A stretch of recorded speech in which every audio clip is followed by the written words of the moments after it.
Today, we will discuss the signs of secure attachment and invite you to consider your own ability to attach in your relationships, specifically with your adopted children. Attachment is the secure bond that is created initially between an infant and their caregiver. This attachment process will begin in utero with a child's birth mother and then formed again with other caregivers, specifically their adoptive parents. Children have the capacity to form several attachment relationships. The important thing is those are formed with adults who will remain consistently and lovingly in the child's life. In order to have healthy, intimate relationships and attachments later in life with family, friends, and romantic partners, a child has to learn healthy attachment. Attachment is often called a dance, corresponding movements and counter movements between both the child and the parent. Both have to participate and move in order to make this a real dance. When the child is securely attached and the parent is securely attached, this dance moves as it is supposed to. Oftentimes, though, because of our own difficult childhoods and the experiences of your child's life with previous caregivers, one or both parties may not have the ability to attach in a healthy and secure way. In studies done on attachment styles, 81% of the time, a mother's adult attachment inventory classification, so meaning her attachment style, predicted their classification as children. This shows a direct correlation with your childhood attachment style and your corresponding adult attachment style.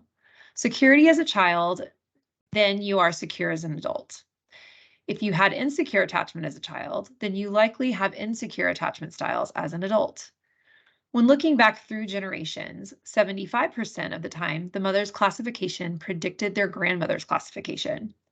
So attachment styles can be passed down from caregiver to caregiver to child through a generation.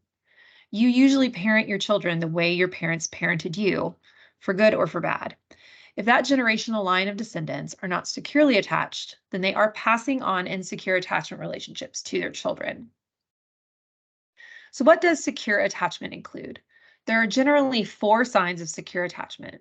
The individual is able to give care, receive care, be autonomous, and negotiate for their needs. These skills are developed as children in healthy attachment relationships with our caregivers. For example, if our infant cries were appropriately attended to, then we learned that when we speak a need, a loved one will meet that need and we can trust them to do so. If we learned that our needs are not met, then as adults, we will not voice our needs or trust that anyone will meet them if we do. So let's talk about some features of these signs of secure attachment. Attachment in adoption is often focused on the child and their abilities to attach. We invite you now to listen to the descriptions of secure attachment for yourself to evaluate what you are bringing to the emotional connection with your child. So within give care, what does it look like to be able to give care to someone else? You are selfless and not self-seeking.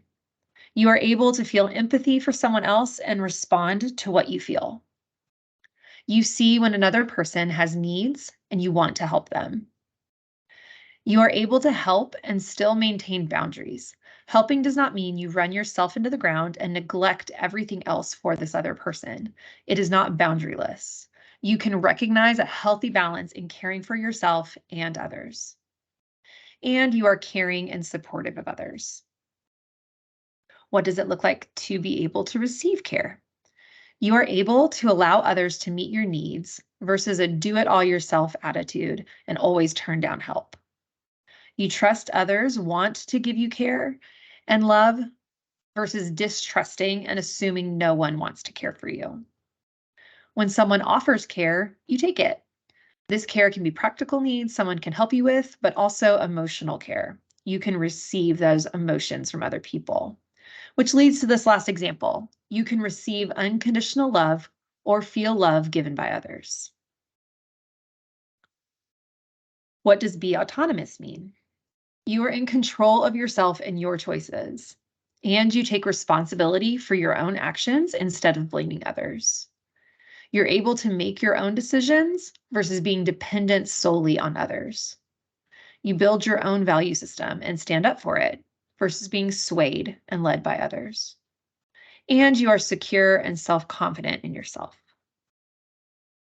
What does it mean to negotiate your needs? First, it is recognizing that you have needs and you're comfortable with that reality. It's okay to need something from someone else. You can be vulnerable and voice your own needs to loved ones. You can trust others will hear you and respond out of love and support, not guilt, obligation, or manipulation. You don't doubt someone's motivation to show you care and attention. And last, you can compromise with others. It is not just your way or the highway, or bending only to what other people ask for. You can say no, but you don't always say no. I hope you can take some time to consider your own abilities with these signs of secure attachment. If you realize you struggle in any of these areas or know you are more insecurely attached, talk with someone you love and seek counseling as intervention to become more secure in your relationships. Your spouse, children, family, and friends will be grateful for the ways your emotional connection with them can grow and deepen if you do.